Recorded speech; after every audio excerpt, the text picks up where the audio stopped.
All right, everybody, and welcome back to my channel. And today we're going to be taking a look at the Limax Transylvania Transport Co. Let's get into it.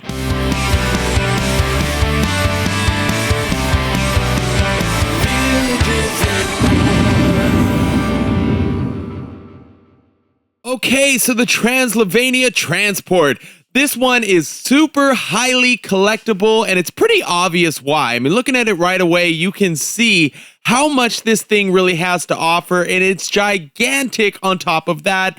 So let's get right into the facts. So here we go. It was released in 2009, and the SKU number off the top is 95885. And yes, it was a Michaels exclusive. Now for some dimensions. We have 12.01 inches high, 12.20 inches wide, and 6.30 inches in depth. Product type, sights and sounds. And it is made of what feels to me like porcelain. I think there wasn't an exact spec of that, so it's just kind of off feel, but this thing is heavy. I believe it to be somewhere in the neighborhood of 3 to 4 pounds. So this thing is huge and it's got some weight. Now let's talk power. We have 4.5 volts DC. As for your switch, it's going to be your standard power volume roll switch. When this thing came out, it was $69.99, which in today's world would be the most amazing deal ever. But now they are $265 or more for a fully working condition one with the box. You can buy cheaper ones that have broken pieces or, the music doesn't work or whatever. But at least at the time of filming this video, I did the research, $265 fully working. Let's be honest, that surprises nobody because this is a highly collectible piece, and this specific boat or ship, whatever you want to call it, is more rarer, if that's a word, than the other ships that are a little bit more common that a lot of us have easier access finding. So this one is definitely one that if you see it, you pick it up, especially if you can get a good deal on it. Okay, so that about wraps up all of the facts. Now it's time we take a closer look. Right from the top, there is so much to see, starting with none other than these really awesome bats that go right around the top. They do not move, however, but because they are on thin, metal pipes, if you will, as the ship rocks, you will get a little bit of movement from them, adding a little bit of life. There is 3 of them, and they are quite long on these pipes, and the bats themselves, they are hard to see at night, to be honest with you. Next up is the flag, the Transylvania Transport Co.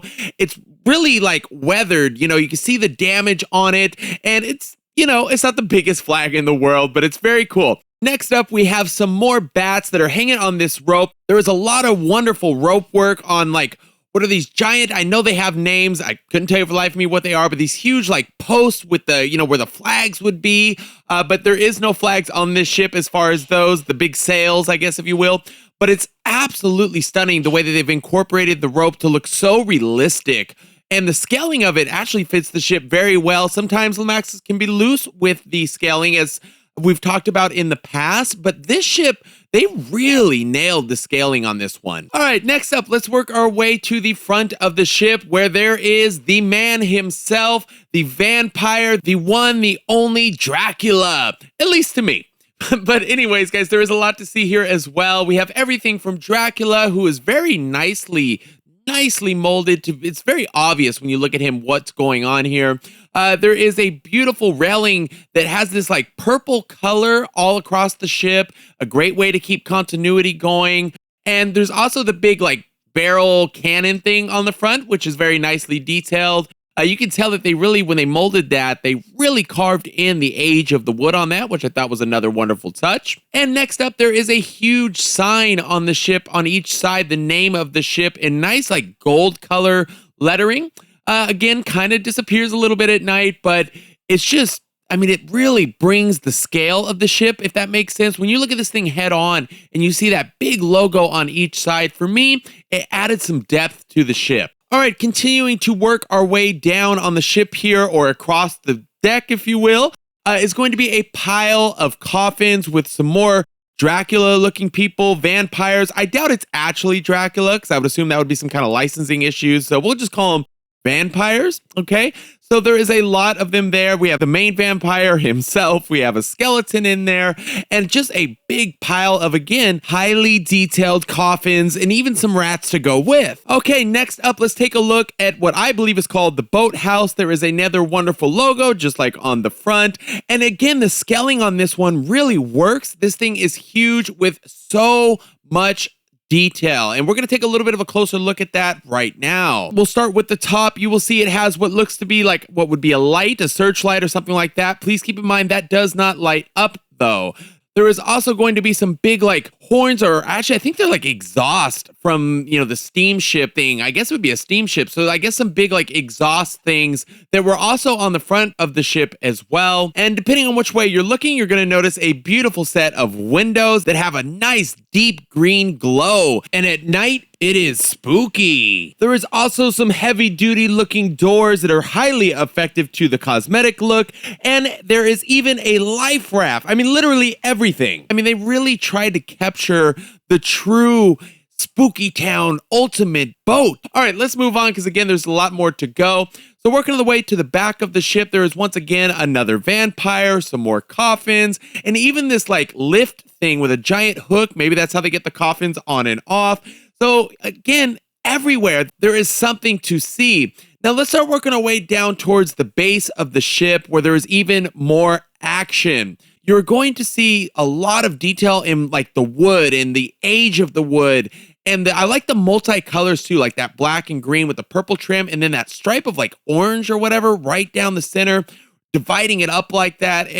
For me, it just works. Also, the highlight of the sides of the ship are going to be these like I think they're like bat eyes looking through. That's what they feel like to me. They could be quote unquote vampires, but I kind of feel like they're bats, kind of peeking through the peepholes there, and they do flash, okay? So they kind of alternate and flash, adds a nice little effect, and you do see that at night, obviously, but there's not many lights, around the base of this thing, really, if at all.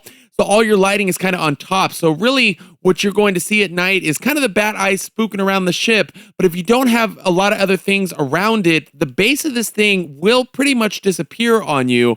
So keep that in mind. If you're looking to get this one, maybe pick up some of those like Limax black lights or something like that you can put around the base of this thing just to show some depth and so you don't lose this gigantic masterpiece in the night. So anyways, next up is going to be the waves at the bottom. We've seen this on other ships before by Limax, and it is extremely effective, like extremely effective. The waves look ultra realistic, and the way that the ship rocks, you put those two things together and there's magic happening. Overall, this is probably why the ship is so collectible, because it is so filled with every possible inch of vampires and coffins and rats and bats. And we could go all night on this thing, and I'm really just trying to cover the main points, and I want to just keep going, but I'm rambling as it is. The last thing I want to touch on is going to be the lighting. Like I've told you, the base, of course, there's nothing really going on there other than the bats, but on top of the ship, there are a few things that look kind of eerie, like the windows, and even this like yellowish, warm yellow light that's coming up from underneath. I don't know if that's storage, or maybe that's probably where they hang out underneath the ship. Looks kind of cool. There's also, a little bit of lighting between the vampires that are kind of a spooky blue one as well, and some greens on top, of course, from the illumination of inside the boathouse. So not a bunch of lighting, because the thing is even though it sounds like there is, the ship is so big that even though there is multi-colors and different lights, it's a lot to cover. So my only thing with this would be pick yourself up some of those black lights. One pair would do it. There's two on a line. So pick up yourself one set. That will more than light this up. I want to thank you, as always, for continuing to support my channel. I hope you are as excited about this ship as I am. Get yourself one. Guys, thank you, thank you, thank you. And as always, please don't forget to hit that subscribe button, and I'll see you on the next one.